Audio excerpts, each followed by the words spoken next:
The human mind is a garden, and the way we tend it, day to day, is both the process and the product of the lives we live.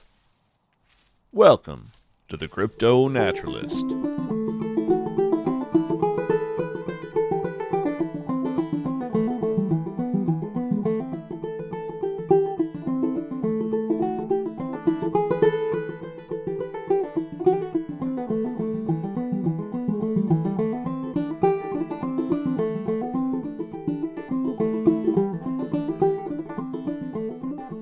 Hello, listener. Each of our realities contains two landscapes, two forests. One external and one internal. The external is the living land beneath our feet. It's the world we wander, the place we encounter our universe through our senses. The internal is the shape of our inner lives. It's the home where we make meaning and suss out identity in conversation with our senses, memories, and intuition. Now, of course, these two worlds are not quite separate and distinct regions, and we often walk in the curious valley where they overlap, experiencing the borderlands where the two woodlands meet and converge. There, I like to imagine a bright clearing where we feel called to build. This is where we cultivate the garden of our realities, our perceptions of our lives and our own natures. This is where we begin to understand the quality of soil and the characteristics of green, growing things. Yet, there's a quirk of modernity that seems to whisper, don't just tend, overhaul. Or perhaps, don't tend, achieve perfection. Now, ambition and gardening are not quite antithetical impulses. Ambition often precedes effort. Goals and the pursuit thereof are part of the richness of life. Yet, I have found in my own life that something about the shape of many of the external pressures in modern society seem to transform goals from something that serves us into a scowling taskmaster who we can never quite satisfy. In theory, goals lead to satisfaction. But somehow, the version of a goal-oriented life I internalized was less a path to satisfaction and more an endless rejection of it. I suppose it's worth asking, is it really so bad to never be satisfied? After all, doesn't that drive us on to greatness? Haven't we heard phrases like, stay hungry, used in the service of finding success and purpose? Well, humor me for a bit when I say, no, it isn't so great to never be satisfied. Consider the rather obvious-sounding statement, if we never allow ourselves to be satisfied, then we will never be satisfied. Okay, makes sense. Does that sound like the shape of a life that's enjoyable and nourishing to live? Does it sound reasonable? Being satisfied, like tending a garden, is a skill. If we never make room for that skill, if we stay firmly focused in a what's next mindset, then how do we find pleasure in the challenges we've already faced? When do we set aside time to take pleasure in the little kindnesses of life and the warmth of community and connection? Well, we don't.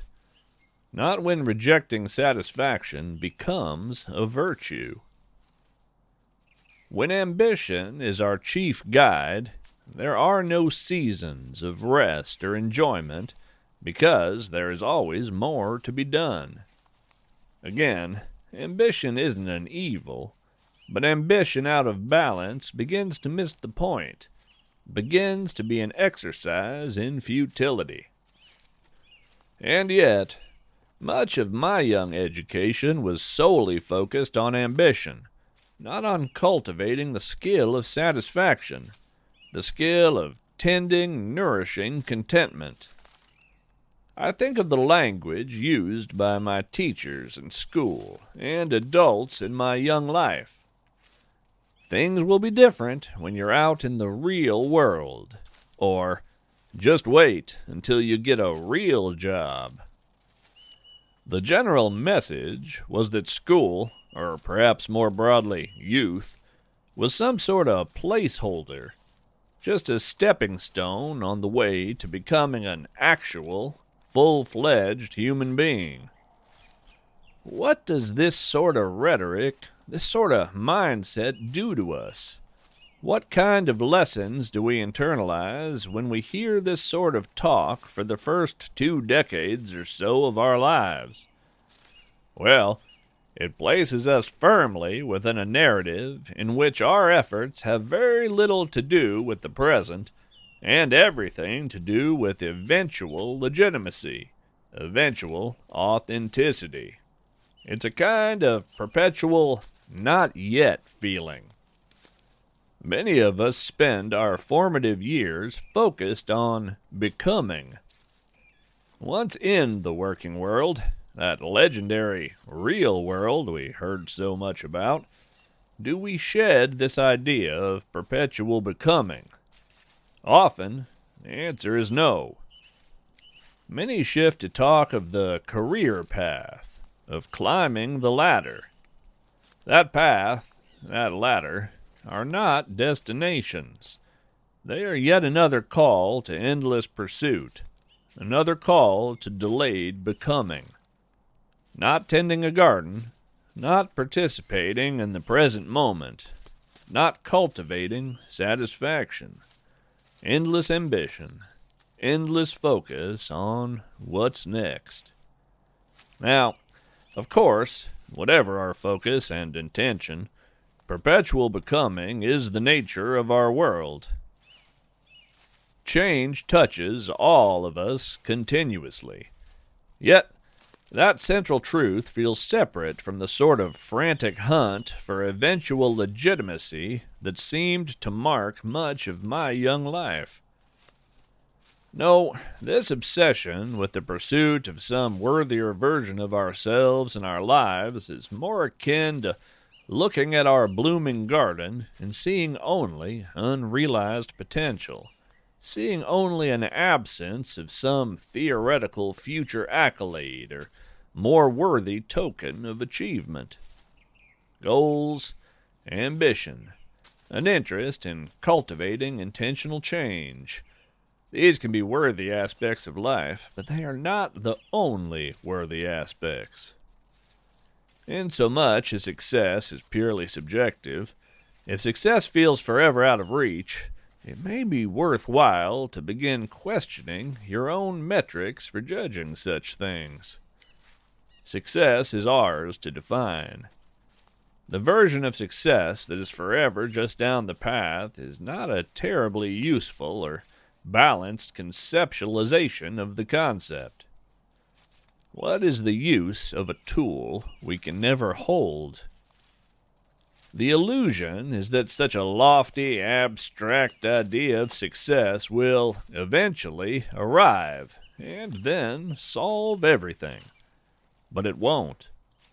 The whole point of that version of success is that it doesn't arrive. Once upon a time, trained and shaped by cultural forces, I was focused on endless becoming and that just out-of-reach model of success. Within that context, I have a vivid memory of reaching a monumental goal ahead of my projected schedule. In short, I did it.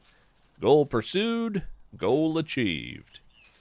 Go ahead and take a guess at how long I enjoyed that victory. Take a guess about how long my satisfaction with that success lasted. If you guessed about 5 minutes, you'd be correct. That's the thing. Some versions of success, akin to pursuing certain modes of wealth or fame or praise, have no natural endpoint. There's no organic limiting factor built into such concepts. The pursuit doesn't end until you decide it ends. If our lives and minds are gardens, living things shaped through our choices, then at some point it is time to turn from sowing to tending, and even harvesting. It's the shift from seeking to having and enjoying. Many of us are trained to respect seeking and sowing to the exclusion of all other aspects of gardening. This can work until it doesn't. Recently, I was speaking to a young crypto-naturalist who was deeply focused on collecting accolades. His goals were all about winning praise as a benchmark for success.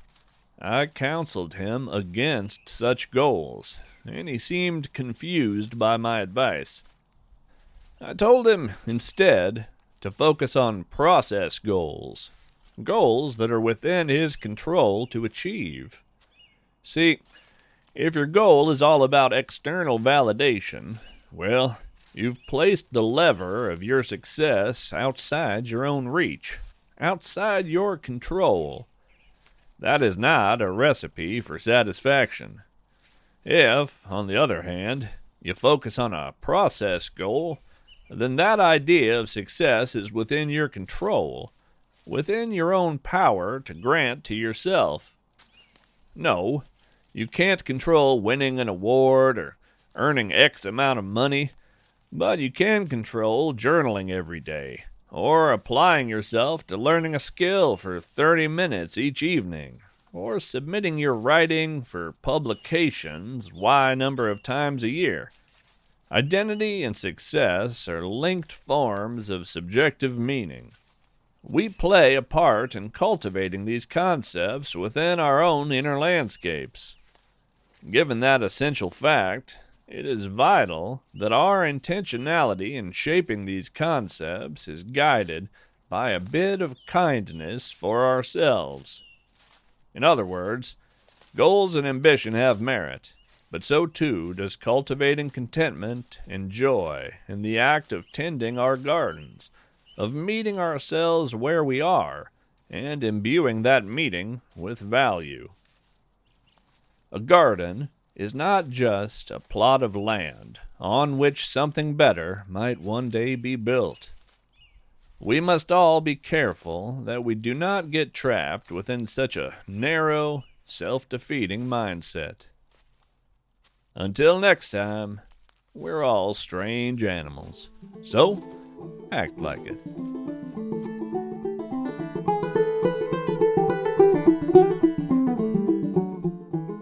Pre-orders for Jarod K. Anderson's new memoir about loving nature and struggling with depression are now open. Visit JarodKAnderson.com for more information. To find bonus content and a variety of strange rewards, support our show by visiting patreon.com/CryptoNaturalist.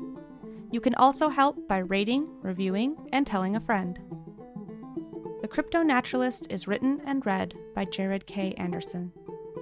For books and poetry collections by Jarod K. Anderson and Leslie J. Anderson, visit CryptoNaturalist.com/books. You'll find information about submitting your poetry or prose for our Hidden Lore segments in the About section of our website at CryptoNaturalist.com. This show is produced and edited by Tracy Barnett.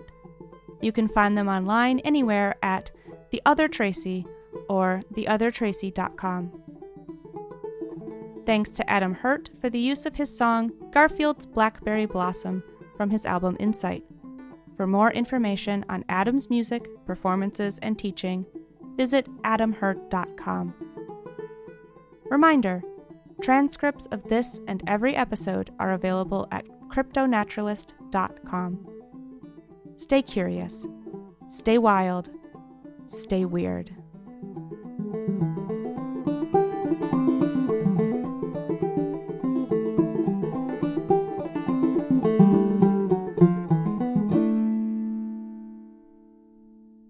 Postscript. It could be worse. Sounds pessimistic. Except, visiting this idea is useful from time to time when you follow it with the understanding that part of the reason it isn't worse is because of your own efforts and the countless kindnesses that shape your world.